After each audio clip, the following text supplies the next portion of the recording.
There's a certain allure to an open world in which you just hop onto your horse and let the road lead you to new adventures, or interesting rewards. Ghost of Yotei has finally hit the shelves, and its take on ancient Japan joins a long list of titles that have a lot to see and do in their explorable maps. There's a lot to love about Sucker Punch's unique fusion of an epic samurai action story and the Wild West, but can it beat the definitive Wild West experience in modern gaming? A classic that many believe to be the king of open worlds. What about the Forbidden West, the stage for another highly successful PlayStation exclusive? Today is Atsu versus Arthur and Aloy as we dive into which open world nailed down the things that matter the most in the genre. Let's get started. Unique, eye-catching settings. Ancient Japan has had a lot of games visiting various points in its history in recent times, and while Assassin's Creed Shadows did a great job at recreating the Sengoku period earlier this year, Ghost of Yotei's take on Ezo is so immersive and visually stunning that it pulls you in right away, and it keeps you invested in all of the activities it has to offer.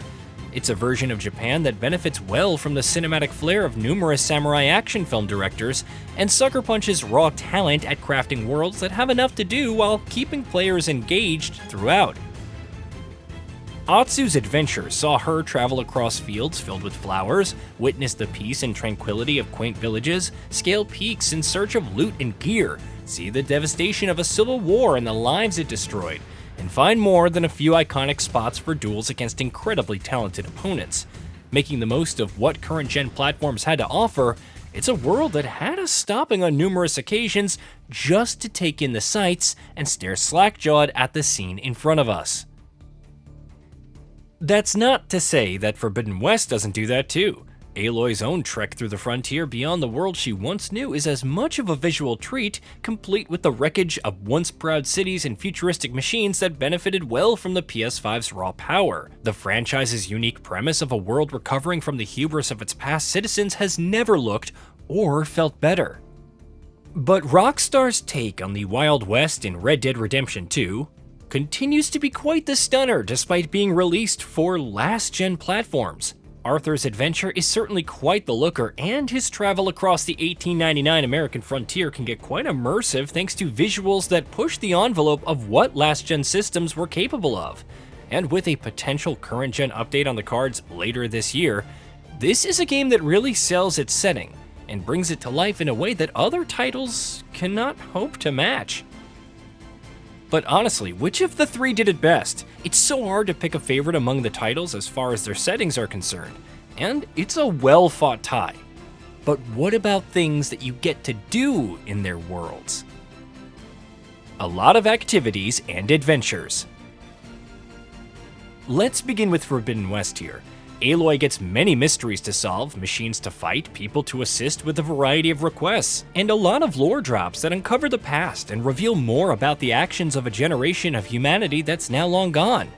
There are hunting grounds, enemy camps, tall necks to climb and scan, the newly added underwater exploration systems, and just so many interesting characters for her to meet, even as she looks for a way to beat her latest adversaries and thwart their missions to bring ruin to the earth. Heck, there's even a minigame involving a blend of chess and machines. But things are definitely repetitive once the initial allure wears off. A great setting and a gorgeous map are not enough to save Forbidden West from the fatigue that sits in when a large map features a limited set of activities to take on. Guerrilla Games puts up a great fight in this regard, but the other two studios that we're discussing simply just surge ahead of it thanks to some very well-designed ways to present their offerings. Ghost of Yotei does have a modicum of repetition in its side content, although the manner in which each activity is framed does stave off the boredom to a larger degree.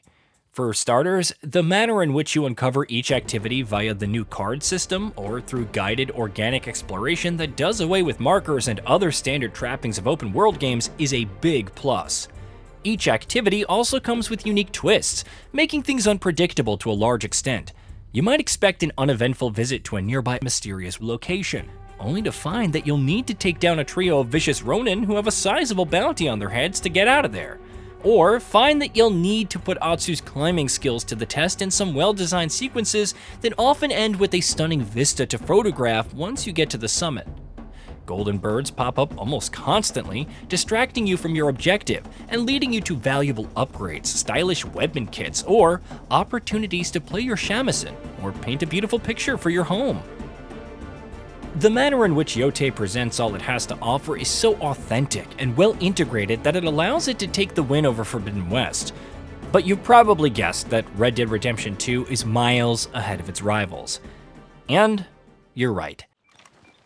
Not a thing happens round here without an O'Driscoll saying so. Understand me? You really shouldn't rile me. Ain't Right. wild.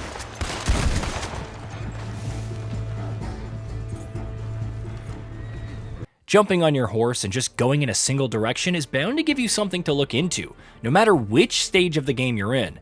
What's more, there's just so much to do that it feels impossible to see it all in a single playthrough, unless you live and breathe in Arthur's world for days on end. It's hard to forget how a single conversation with a stranger that you meet on the road can launch you into a series of activities that could have you wondering what you wanted to do before you got involved with them. As far as finding something to keep you occupied during your travels goes, RDR2 retains its crown, and does so with style. The question of quest design. Once again, Forbidden West comes in third thanks to a fairly straightforward approach to missions. Aloy meets NPCs, agrees to do a job for them, and once it's completed, returns to them to claim a reward. While there are twists to these missions and the potential for more expositions as you take them on, they're largely by the numbers and do not lead her down narrative branches that can have you spending hours tracking down objectives and getting lost in the process. We can't help but feel that Guerrilla Games played it safe on this front, especially considering how the other two titles we're discussing have been quite adventurous in their approaches to quest design. Yotei takes things up a notch, with several quests resulting in outcomes that allow the characters in question to come back at a later time. It's hard to forget a bounty hunt resulting in an assault on a nearby stronghold, only for the NPC in question to vanish at a very inopportune moment for Atsu. The same NPC later comes back in another guise, only for Atsu to discover that their deception, while morally wrong, stemmed from a very noble intention. It was quite the moment, exposing a humane side to Atsu as well as the NPC. It was also a great opportunity for a few tongue-in-cheek references to another Sucker Punch classic. That's not bad for a side quest. Bloody Strings Hachibe. Give myself away. You here for my bounty? I am. But first, I'm curious. Why do you hate the shamisen? My father was swindled by a traveling shamisen player. Every time I hear that sound, I think of how my family starved. A sad tale. But I can't let you go. You're the one who's not leaving here alive. Hold her down! I'll straighten...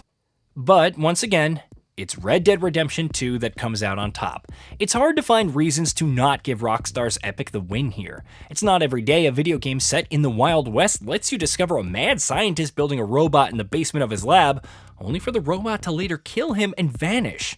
Or meet a circus owner whose ferocious beast turns out to be adorable pets in reality. Red Dead Redemption 2 has the added advantage of its world just simply carrying on, irrespective of its players' involvement, something that both Yotei and Forbidden West just cannot match up to. You are a frightening fella. Oh, I'll behave, sir. I'll behave as expected. Well, you better. And I'll get you a lawyer, don't you worry about that. And you get in that cell, calm as you be.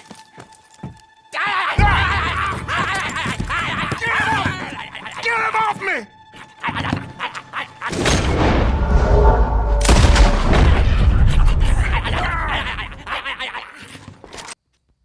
For instance, if you go hunting for the robot that we mentioned earlier, you find it sitting atop a cliff constantly saying, "Papa." A railroad construction project makes gradual progress every time you see it, irrespective of whether you're involved with it in any capacity. NPC scheduling is just insane, with them leading active lives outside of their business with you, and even switching locations in line with the title's day and night cycle. In comparison, Atsu and Aloy's worlds are largely static, their denizens just existing only to give you new objectives or reward you for completed ones. While Yotei's camping system does offset this limitation to a large degree, allowing important NPCs to come to you, and even having them move to new areas that you visit with valid explanations for why they chose to do so, it simply cannot hope to match the scale and scope on offer in Red Dead Redemption 2. An obvious winner. Red Dead Redemption 2 continues to hold its throne as the most iconic open-world game out there, despite stellar efforts from both Forbidden West and Ghost of Yotei. It's an interesting contest, albeit a rather futile one, despite there being a lot to like about both Aloy and Atsu's adventures.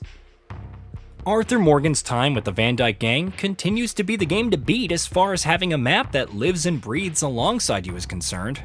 Perhaps the eventual sequels to both Forbidden West and Yotei might hold up a better fight when they eventually make their way into our hands. But until then, remains as the one to beat. Hey, did you know that we at GamingBolt upload new videos every day? Stick around, drop a like, subscribe, and hit that bell. And let us know what kind of content you'd like to see in the future with a comment below.